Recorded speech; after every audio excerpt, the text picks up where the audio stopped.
sisilipin natin yung bagong muka ng ating yung ating bahay kubo. Kasi inaalis po natin yung yung kwarto po sa sa taas. Para po kung sakasakaling dito na lang po kung may konting salo-salo o bisita, mas maganda po kasi rito. Labas-pasok po yung hangin mga paryente. Ayan. Kasi mayroon po tayong paggawa sa gilid po mga paryente kasi ayan, ito nagawa na. Bakante po kasi ito. Ito mga bago po ito mga paryente kasi dati po kasi ito po yung dingding po na ating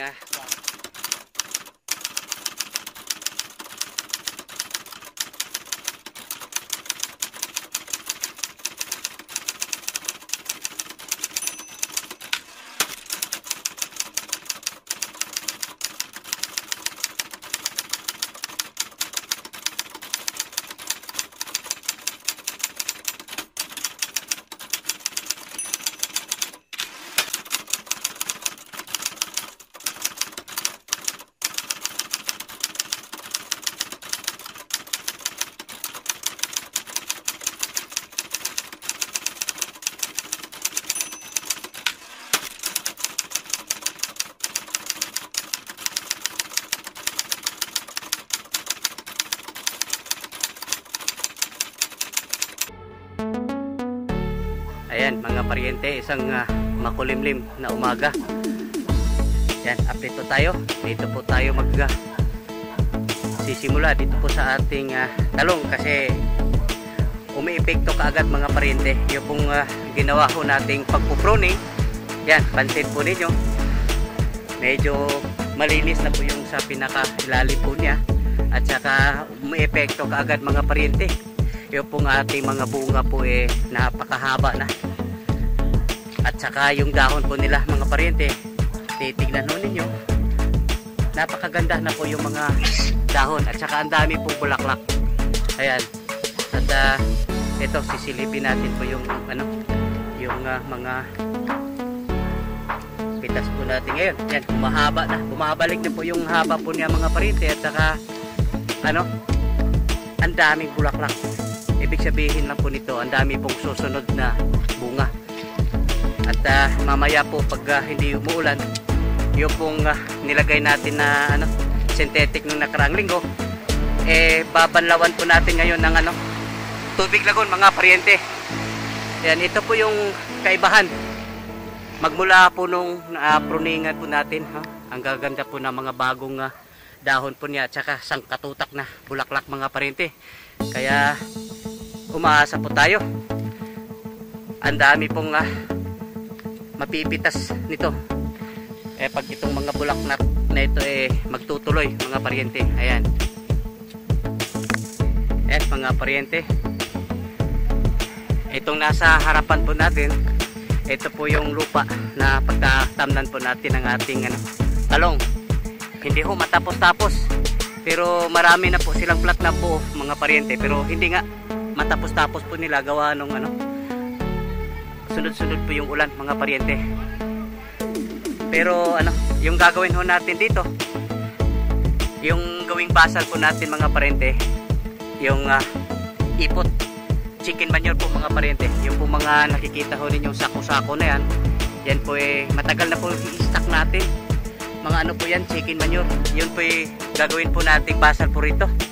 Ilalagay natin sa ibabaw at ihahalo natin sa lupa bago siya takpan po ng plastic mats.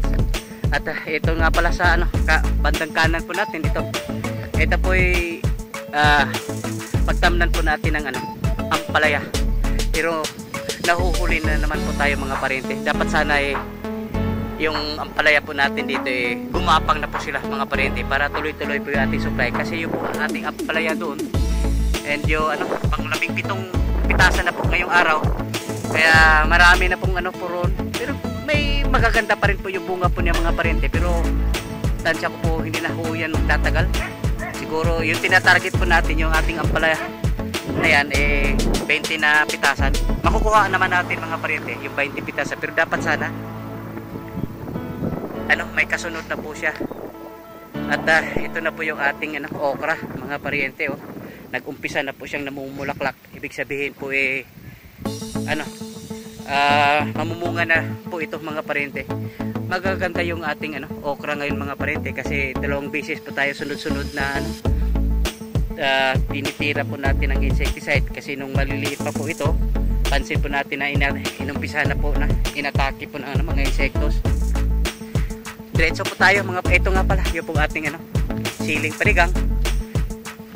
May espasyo po tayo roon, doon po tayo magtatanim ng siling panigang, yung susunod po nito. At silipin po natin dito pong ating 2 tudling na talong dito po sa pinakadulo. Ayan, magaganda yung pong ating talong po rito, kaya maaalagaan po ito ng kasi yung pitas po natin ngayong araw, marami po siyang tama. Kumbaga hindi po kasi ito itong pagkakaiba kasi mga parente, pag nahiwalay po sila, kasi minsan po yung talong po natin doon, yun lang ang laging na nagamot na applyan po natin ng insecticide. Dito medyo madalang lang po, pero ngayon nga na po siya, bumubuhilo na po siya, dapat maalagaan na po ito sa pamamagitan ng regular na spray bawat linggo. Ayan, at ito pong maliit na espasyo po rito, ito po yung talong pa rin ang tatanim po natin dito mga parente. Yung po extension po nitong malawak-lawak na lupa na ito, kasi yung po ating punla, marami po yun, kasi tansya po nung araw nito mga parente, dahil sobrang lawak po niya, tansya po ay abot ng 2,000. Hindi ko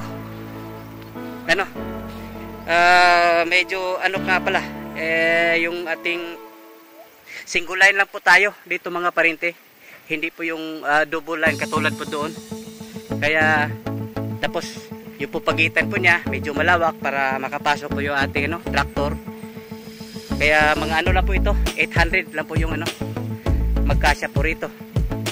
Kaya yung ating punla po sobrang sobra. Kaya doon sa maliit na espasyo na yon, doon po tayo ilalagay po natin yung mga sobra na punla dito po sa ating talong. Ayan mga pariente, update po tayo dito po sa ating nursery house, kung saan po nandito ho yung ating mga punlang talong. Ayan, ang problema ho natin mga pariente, yung pulo pa na mapaglipatan po nito, laging naaantala yung paggawa po ng plat po mga pariente, gawa nung sunod-sunod po yung ulan mga pariente. Ayan, ito na po sila mga pariente. Ito yung problema ko, kasi inaatake nga po tayo ng yung cutter. Yung pinuputo lang po yung ibang puno mga pariente, hindi yung kinakain, pinuputo lang po nila. Kaya dapat matatapos na po yung ating lupa na mapaglipatan po nito. At kung sakasakaling magpapatulong po tayo sa ating mga kasamahan sa construction, kung sakasakaling kasi malayo na pong 2 linggo mga pariente, kailangan na po ito mailipat doon po sa kanyang huling paglagyan. Ayan mga pariente, update po tayo dito po sa ating ampalaya. Ngayong araw po mga pariente, pang 17 pitasan na. Kaya yung target po natin na 20 pitasan nakukuha po natin mga pariente. At kahit papano mga pariente, magaganda pa rin po yung bunga po niya, kasi noong first cropping po natin sa ganitong edad po, naka 17 pitasa, wala na, ang papangit na po ng bunga po niya. Pero ngayon nakakuha pa rin po tayo ng magaganda mga pariente. Kaya mamaya po mga pariente, pag hindi umuulan, mag-aabono hindi aabono mga pariente, magpapadaloy po tayo ng tubig lagon, kasi yun ang pinaghilaan ko bakit gumaganda pa rin po yung mga bunga po niya. Ayan, marami pa rin mga bulaklak mga pariente, kaya tingin ko po aabot pa po tayo doon po sa ating target na 20 pitasan. Ito na sa gilid na natutuyo na, siyempre tumatanda na po itong ating ampalaya mga pariente. Kaya natural lang po na natutuyo na po yung mga dahon dito po sa gilid. Pero yung importante, yung dito sa taas, patuloy pa rin po siyang namumunga. Ayan o. At saka marami pa rin po tayo nakukuhang ano, magaganda mga paryente. Ayan. Mga paryente, pansin natin na yung pong ampalaya po natin na gumapang po rito sa pinakagilid po ano, hindi yata nakayanan ng ating kapangan po rito. Lumalaylay siya ng gusto, malapit ng ano, malapit na po sa ano, sa lupa mga paryente. Kaya may problema itong ating ano, poste po rito sa gilid. Kasi yumuyuko na rin po siya. Kasi dati yung paglagay po nito nakatihaya po siya mga paryente. Nakahiga po siya papunta sa palabas. Pero pansin po natin nakayuko na po siya. Kaya may problema po rito sa ating tama nga mga paryente oh. Nabubuwal po yung ating mga poste po rito oh. Ayan, hindi kinaya mga paryente. Kaya napaka-importante po yung flashing po natin, yung pong banting oh, napaka-importante po mga paryente. Yan oh, hindi kinaya. Kaya yumuyuko siya, lumalaylay ng gusto yung pong ating ano, ampalaya po riyan. Ayan, ito po yung isang ano po natin, aral. Kaya yung tagapaglagay po ng ating ano, banting po rito, kailangan malalim yung pong poste, yung pong ano, yung talos po na ilalagay po rito sa gilid na pagkabitan po ng ating alambre. Kasi ang mangyayari po mga paryente, kung ganito po yung ginagawa po natin, malamang na bibigay po yung kabuuang ano po natin, yung pong ampalaya. Ang laking lugi po mga paryente, ang laking problema kung bibigay po yung ating kapangan o yung ating ano, trellis. Ayan. Ayan mga paryente, update tayo dito po sa ating sitaw tsaka pipino, yung Japanese cucumber po natin. Ayan, malinis na po mga paryente. Nung nakarang linggo po napakasukal po rito. Ayan, at yung panahon ngayon makulimlim na naman mga paryente. Balak po pa naman mag-spray po rito para maaalagaan po itong ating ano, sitaw. Ang ganda pa naman na yung ating sitaw ngayon mga paryente oh. Gaganda po nila. At itong isang tudling po nito, wala pong laman po nito. Mayroon doon sa unahan pero hindi ho naubusan ho tayo ng buto. Kaya dito banda wala pong nakatanim po rito. At ito naman po yung ating ano, Japanese cucumber mga paryente. Ayan, mayroon na naman po tayo nakikita mga insektos oh. Kaya dapat sana maaalagaan po ito no, pang pataboy mga paryente oh. Ang dami oh. Yan po nakakasira po ng ano, ating pipino mga paryente. Kaya ayan, makulimlim na naman yung panahon. Baka titignan lang ho natin anong time check, alas 3 mamayang alas 4. Balak ko sanang mag-i-spray po rito, pero pag ganito po yung ano, panahon, mukhang alanganin po tayo. Baka mamaya ma-wash out lang po yung ibibigay po nating gamot. Masasayang yung gastos po mga paryente, pati na rin po yung ano, labor. Ayan, titignan lang ho natin mamaya. Ayan mga paryente, update po tayo dito po sa ating kalabasa na ngayon po pumapangit. Alam mo kung bakit mga paryente? Kasi lagi itong ano, dito naglalaro yung ating mga aso po mga paryente. Kaya nung nakarinig ko, tinitingnan ko bakit nagkagaganito po sila. Ang dami pong ano, natuto yung mga sanga po mga paryente. Ang sabi po dito minsan po naglalaro po yung ating aso. Ang dami po kasi nating aso po rito mga paryente. Ewan ko kung bakit gustong gusto po nila. Dito po sila naglalaro. Para po kasing naapakan yung mga paryente, yung mga puno po niya. Yan, kaya yung iba po ano, namamatay. Natutuyo nalalaya na po yung ibang dahon. Kaya sa susunod magtatanim po tayo. Ilalayo na po natin dito po sa ano, mga aso. Kasi ito na nga naging resulta po. Ang ganda pa naman sana nito. Pero may mga bunga na tayo nakikita po riyan. Maliliit pa nga lang. Pero yun na nga. yung susunod na pagtatanim po natin ng ano, kalabasa, doon na po sa malalayo, sa mga gilid-gilid na lang po, kasi ito na nga, oh, sirang-sira dahil po rito sa ating mga aso. Ayan, ayan mga paryente, update tayo dito po sa ating kamatis na medyo ano mga paryente, hindi ho kagandahan sa ating kamatis po. Ayan, pero nakapagpamunga pa rin po siya, pero ito na nga, natakin na naman tayo ng sakit, locally known as ano, yung kugo po yung tawag po nilang sakit na ito mga paryente. Kaya susunod na pagtatanim po natin, doon po tayo sa medyo hindi po napupunduhan po ng tubig, kasi iwan ko lang kung anong dahilan, pero magpapalit na rin po tayo ng ano, variety mga paryente. Ito kasing variety na ito yung tunog na tunog nung araw pa na magaganda. Yan, pero ano, mag-iba na po tayo ng ano, variety. Ayan, magaganda rin naman po yung bunga po niya pang paryente, pero hindi po tayo umasa na ito ay ano, marami pa pong susunod, kasi yung base na rin po sa ating karanasan, yung pong sumusunod na mga bulaklak po nito, yung po hindi magtutuloy. Ayan, at makikita ho ninyo mga paryente, yung pong pagitan po niya, ito po yung mga damo. At tinira po natin ito ng ano, mayroon po kasing ahente po ng isang herbicide na company, binigyan ho tayo ng sample, pero mukhang hindi yata masyadong ano, epektibo mga paryente. Medyo mura lang po yung herbicide po nila, pero yun, parang umiiling na po yung damo mga paryente.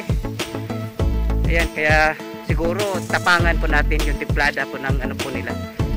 Binigyan na tayo ng 1 litro na ano, yung po herbicide.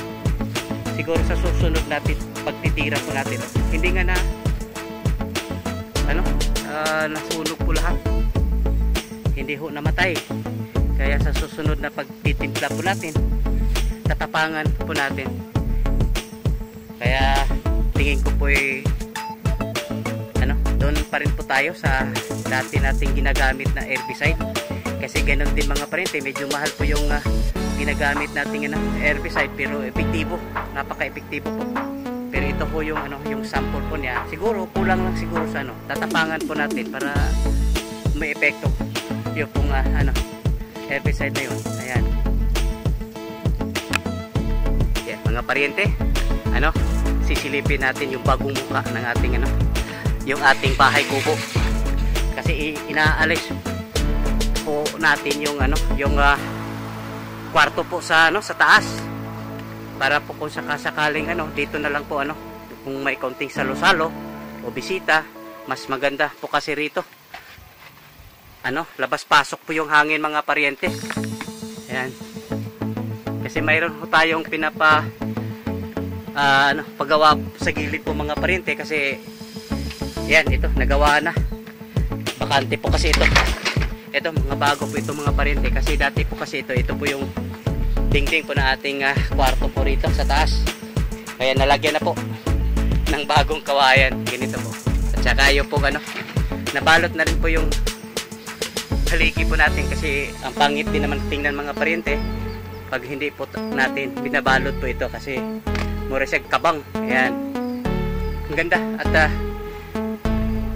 pagmasdan po natin mga paryente, kaya ang sabi po mayroon daw portion po rito na ano, tumutulong dito, hindi ba alaki ng butas po riyan mga paryente. Papaayos po natin ito. Ayan, mayroon daw dito banda, hindi ko lang alam kung saan siya tumutulong. Ipaayos po natin. Ang ganda po rito mga paryente, pwede ho tayo papahinga po rito, labas-pasok po yung hangin na, ang ganda. Yan naman pala po yung ating ano, ampalaya. Ayan, medyo ngayong araw po pang 17 na po yung ano, harvest natin dito sa ating ampalaya. Mamaya po sisilipin po natin yan. Ayan,